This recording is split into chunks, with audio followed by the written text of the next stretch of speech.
Yeah, hello there, Tiffany from Costify. I just wanted to walk you through what a current project would look like and therefore just a bit of an overview of the entire setup. So projects into current, you'll see I've just clicked on a project there. I can swap between views up here, but for now we're going to focus on some of these focuses down the left-hand side. Now, just a reminder at any point in the software, you can make that menu smaller to see more of the page.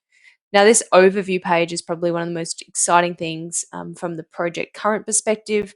It gives me the ability to really quickly and easily see what was budgeted as an initial forefront, what was forecast, and then what's been committed. So, a forecast is what we put into the forecasts each month, which we'll show you that in another video. Committed refers to any purchase orders that have been raised but haven't yet been invoiced. Actual refers to all actual timesheets and therefore supplier invoices as well. And pending looks at those orders that are going to be in the next 30 days, and future looks at those orders that haven't been invoiced in the future, i.e., beyond 30 days. So this gives me a really good understanding of the differences between what was budgeted and forecasted really quickly. So when I'm looking at multiple projects, I can quickly assess which ones are going well and which ones are not. Roles, this is just who you want on the project. The project key people internally. Contacts refer to anyone who might be helping you on this project.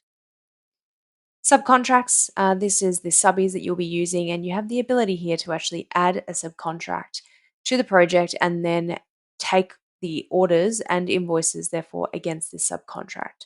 Gives you a better ability to track the whole subcontract value. It also allows you to add retentions, which is important for many of you. Orders, we will go through in a separate video of how to create those.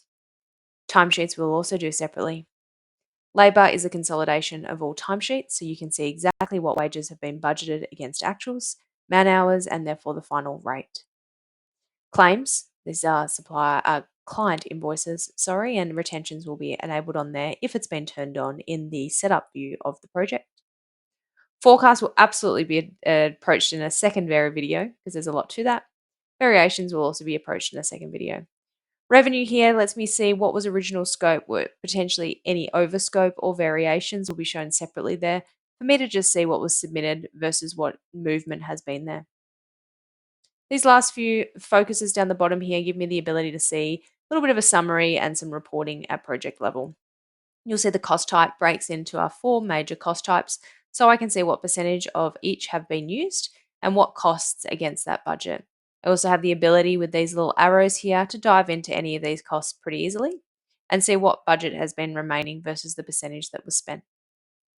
Movements pulls the forecast data and specifically looks at what was the contract value, the budget, the reported cost to date, and therefore the percentage complete.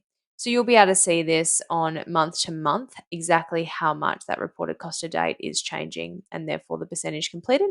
And then the forecast's value will sit on the end here. Item analysis is really exciting. Now, this project doesn't have a lot of data, but what the cool thing about this is I'll be able to see from a quantity perspective what my budgeted rate per unit was, and when I've got costs against that specific item, what my achieved rate was. So some really cool things that you can see here from within the overview of a current project, and please watch out for other videos for how to add orders, claims, and doing some forecasting.